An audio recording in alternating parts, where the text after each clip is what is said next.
Assalamualaikum warahmatullahi wabarakatuh. Jumpa lagi dengan kami masih di channel para pejuang NIP.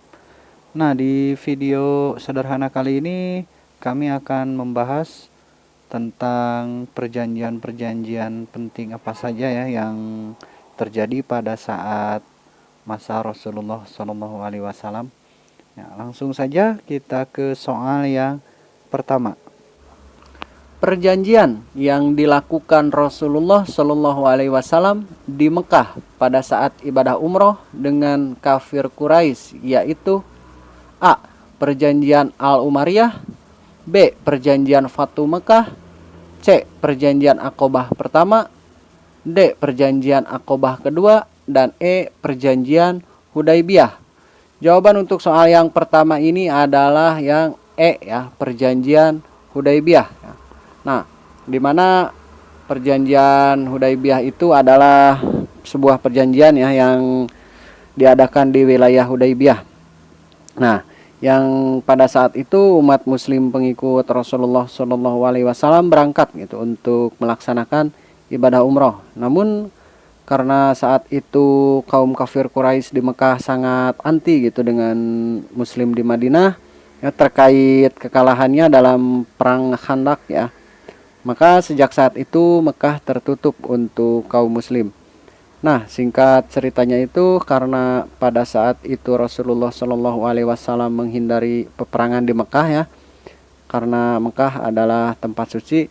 Pada saat itulah Rasulullah melakukan diplomasi dengan kafir Quraisy dan akhirnya kaum kafir Quraisy itu menyetujui ya atas diplomasi yang diajukan Rasulullah. Nah, adapun perwakilan dari kafir Quraisy itu sendiri adalah Suhail bin Amru ya. Nah, isi dari perjanjian tersebut itu sendiri adalah tidak ada peperangan dalam jangka waktu 10 tahun ya. Jadi dalam 10 tahun itu kaum muslim di Yastrib dan kafir Quraisy di Mekah tidak untuk berperang ya. Nah, siapapun yang ingin mengikuti Muhammad diperbolehkan secara bebas ya, jadi bebas. Dan siapapun yang ingin mengikuti Quraisy diperbolehkan secara bebas. Seorang pemuda yang masih berayah atau berpenjaga jika mengikuti Muhammad tanpa izin, maka akan dikembalikan lagi ke ayahnya dan penjaganya. Bila seorang mengikuti Quraisy, maka ia tidak akan dikembalikan. Nah, poin ini sangat menguntungkan kafir Quraisy ya. Terus ada lagi, tahun ini Muhammad akan kembali ke Madinah, tapi tahun depan mereka dapat masuk ke Mekah untuk melakukan tawaf di sana selama 3 hari. Nah, jadi Rasulullah itu pada saat itu kembali ke Yastrib dan untuk tahun depannya itu diberikan waktu 3 hari ya untuk melaksanakan tawaf. Selanjutnya di soal nomor 2. Demi menghindari perang saudara, maka Khalifah Hasan bin Ali melakukan perjanjian dengan A. Muawiyah, B. Kaum kafir Quraisy, C. Bani Yastrib, D. Kaum Fandak, dan E. Kaum Muhajirin. Jawaban untuk soal nomor 2 ini adalah jawaban yang A ya, Muawiyah ya. Nah, di mana Hasan bin Ali itu adalah seorang putra dari Khalifah Ali bin Abi Thalib ya. Nah, pada saat itu Ali bin Abi Thalib telah wafat, maka tahta kekhalifahan itu dilanjutkan oleh putranya yang bernama Hasan bin Ali ya. Nah, atas kemauan dari kaum muslim yang mendukung Ali bin Abi Thalib sebelumnya dan mengangkat Hasan bin Ali menjadi khalifah gitu ya. Nah, buntut dari perang Siffin. Untuk perang Siffin mungkin teman-teman sendiri sudah pada tahu ya sejarah dari perang Siffin. Nah, buntut dari perang Siffin itu masih terjadi ya kala itu, walaupun sudah diadakan perundingan. Tetap saja umat muslim terpecah, yaitu kelompok yang dipimpin oleh Hasan bin Ali dan kelompok yang dipimpin oleh Muawiyah ya. Nah, singkatnya itu pada 3 bulan kepemimpinan Hasan bin Ali, demi mempersatukan umat muslim dan menghindari perang saudara sesama muslim ya, maka Hasan bin Ali pun melakukan perjanjian dengan Muawiyah. Adapun Isi perjanjiannya itu adalah Hasan bersedia mengakui kekhalifahan Muawiyah dengan beberapa syarat, di antaranya A. Muawiyah tidak menaruh dendam kepada orang-orang yang dulunya mendukung Hasan, serta Muawiyah mau memaafkan dan menjamin keselamatan mereka. Jadi penjaminan keselamatan ya untuk umat muslim yang sebelumnya itu mendukung Ali bin Abi Thalib dan mendukung Hasan ya. Nah, terus kursi kekhalifahan setelah Muawiyah harus diserahkan kepada pilihan umat, bukan diwariskan kepada keturunannya. Nah, untuk tahta kekhalifahan itu dipilih secara demokratis ya, tidak secara monarki gitu. Lanjut, pajak dari Ahwaz, salah satu distrik Persia, diperuntukkan bagi Hasan. Jadi pajak yang dari pajak penghasilan dari Persia itu diperuntukkan untuk Hasan ya, Hasan bin Ali. Selanjutnya kita ke soal nomor 3. Al-Ahad Al-Umariyah, salah satu perjanjian untuk memperluas wilayah kekuasaan umat muslim yang dilakukan oleh A. Rasulullah Shallallahu Alaihi Wasallam, B. Umar bin Khattab, C. Ali bin Abi Thalib, D. Utsman bin Affan, dan E. Abu Bakar Shiddiq. Jawaban untuk soal nomor 3 ini adalah jawaban yang B ya, Umar bin Khattab. Nah, di mana perjanjian Umar itu sendiri terjadi kala itu ya, umat muslim dipimpin oleh Khalifah Umar bin Khattab ya. Nah, pada saat kepemimpinan beliau itu banyak sekali mendapatkan kemajuan dan memperluas wilayah. Salah satunya yaitu Yerusalem ya, mungkin teman-teman sudah pada tahu. Nah, pada saat itu Khalifah Umar memerintahkan pasukannya yang dipimpin oleh Khalid bin Walid ya dan Amr bin As untuk mengepung kota Yerusalem, yang kala itu kota Yerusalem ada di bawah pimpinan kerajaan Bizantium. Nah, singkatnya itu kota tersebut berhasil ditaklukkan ya. Akan tetapi kerajaan Bizantium itu mengutus uskup Soparinus ya untuk melakukan diplomasi dengan Amr bin As dan Khalid bin Walid ya. Nah, dan uskup tersebut atas permintaan Raja Bizantium pada saat itu tidak mau menyerahkan kepemimpinan Yerusalem itu kepada Khalid bin Walid dan Amr bin As ya, tetapi ingin menyerahkannya langsung kepada Khalifah Umar bin Khattab gitu. Nah, singkat cerita, Umar bin Khattab pun datang ke Yerusalem dengan menemui uskup tersebut ya, dan uskup tersebut menyerahkan kota Yerusalem dengan beberapa syarat gitu, yang kemudian disebutlah dengan perjanjian Umar ya, atau disebut juga dengan Al-Ahad Al-Umariyah gitu ya. Isi pokok dari perjanjian tersebut itu sendiri adalah, ini adalah jaminan keamanan dari hamba Allah Umar, Amirul Mukminin, kepada penduduk Yerusalem. Umar memberikan jaminan terhadap jiwa mereka, harta, gereja-gereja, salib-salib, orang-orang yang lemah, dan mereka tidak dipaksa meninggalkan agama mereka.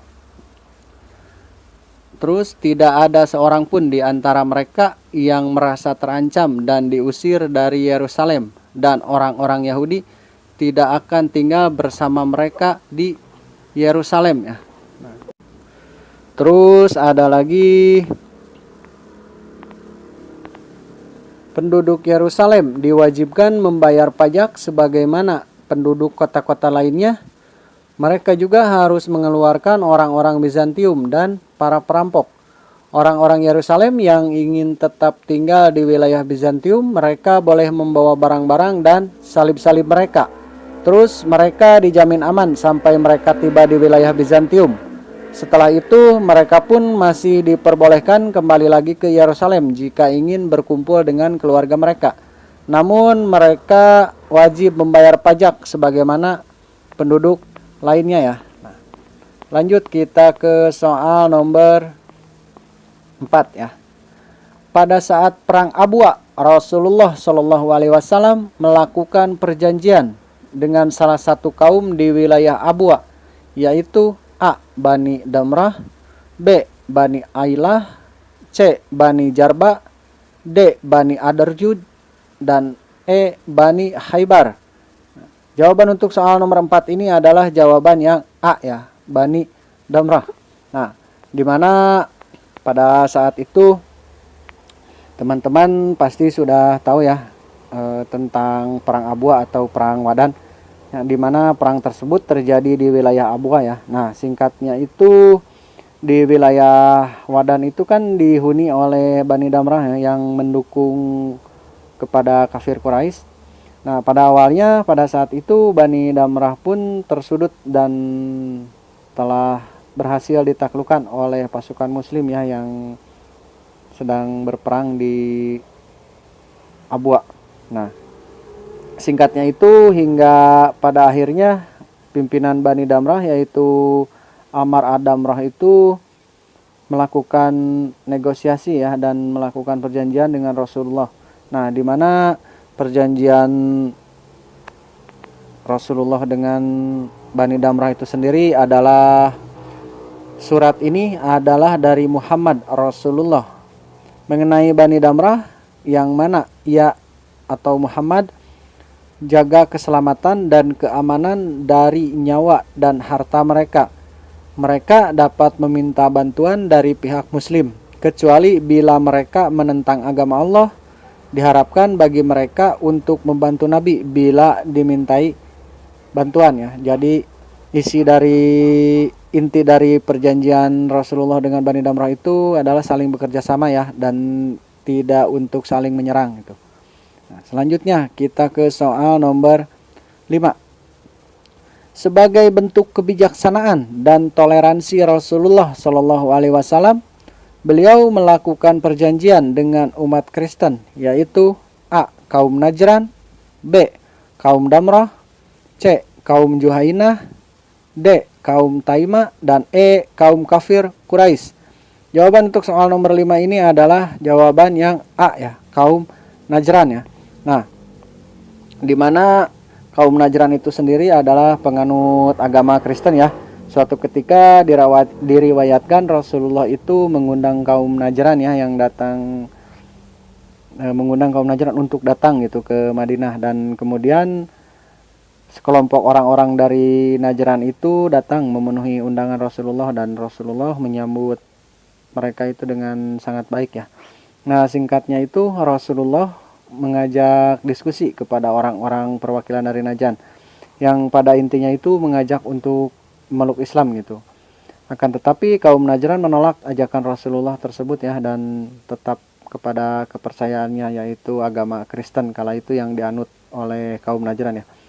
Akan tetapi diskusi tersebut akhirnya menemukan titik terang gitu, yang mana kaum Najran bersedia tunduk terhadap Rasul ya, akan tetapi tidak akan memeluk Islam gitu. Nah, dengan kebijaksanaan dan toleransi dari Rasulullah Shallallahu Alaihi Wasallam ya, yang wajib kita contoh, akhirnya dibuatlah kesepakatan gitu, di mana kesepakatan tersebut adalah mereka sepakat membayar jizyah kepada Rasulullah Shallallahu Alaihi Wasallam sebesar 2.000 hullah setiap tahunnya, 1.000 pada bulan Rajab dan 1.000 lagi pada bulan Safar.